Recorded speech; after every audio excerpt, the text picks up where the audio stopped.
Hi foodies, it's my ఫుడ్కి స్వాగతం. ఈరోజైతే మీకు రుచికరమైన ఆరోగ్యకరమైన వంటనైతే మీ ముందుకు తీసుకొచ్చేసాను. అదేనండి, చిన్నలకి పెద్దలకి అందరికీ ఇష్టమైన చికెన్ ఫ్రై.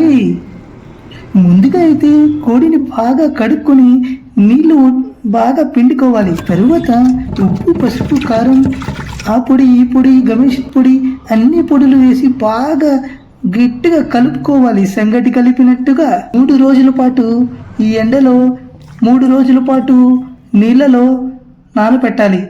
3 గంటల పాటు ఫ్రిడ్జ్లో పెట్టుకోవాలి. సరే, 3 రోజుల తర్వాత మిక్సీలో పండు టమాటాలు 1 మరియు ఒక ఎర్రగడ్డను తొటిమలతో ఉన్న చిన్నరపకాయలను మిక్సీ చేసుకోవాలి. పేస్ట్ ఎలాగ ఉండాలంటే మరీ చిక్కపడకూడదు, మరీ పలచపడకూడదు. ఎలా ఉండాలంటే జారుతూ ఉండాలి. తరువాత పెనం పెట్టి కొద్దిగా నూనె పోసి అందులో ఆవాలు, జీలకర్ర, కొద్దిగా పోపులు వేసి మనం కొద్దిసేపు ఉండనివ్వాలి. తరువాత చికెన్ వేసి బాగా ఫ్రై చేయాలి. అది పసుపు రంగులో మారేంత వరకు వేచి ఉండాలి. ఆ తర్వాత మన చికెన్లోకి మనం ముందుగా ప్రిపేర్ చేసుకున్న ఆ మిశ్రమాన్ని వేసేయాలి. బాగా కలుపుతూ ఉండాలి. తరువాత కొద్దిగా కాశ్మీరీ ఉప్పు మరియు తరువాత గోచి చికెన్ మసాలాను వేయాలి.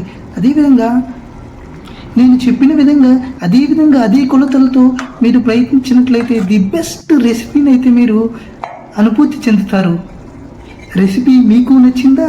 మీరు ప్రయత్నిస్తారా? ఇన్స్టాగ్రామ్లో, ఫేస్బుక్లో నాకు ట్యాగ్ చేస్తారా, పెడతారా కమెంట్స్ రూపంలో? సరే, బాయ్.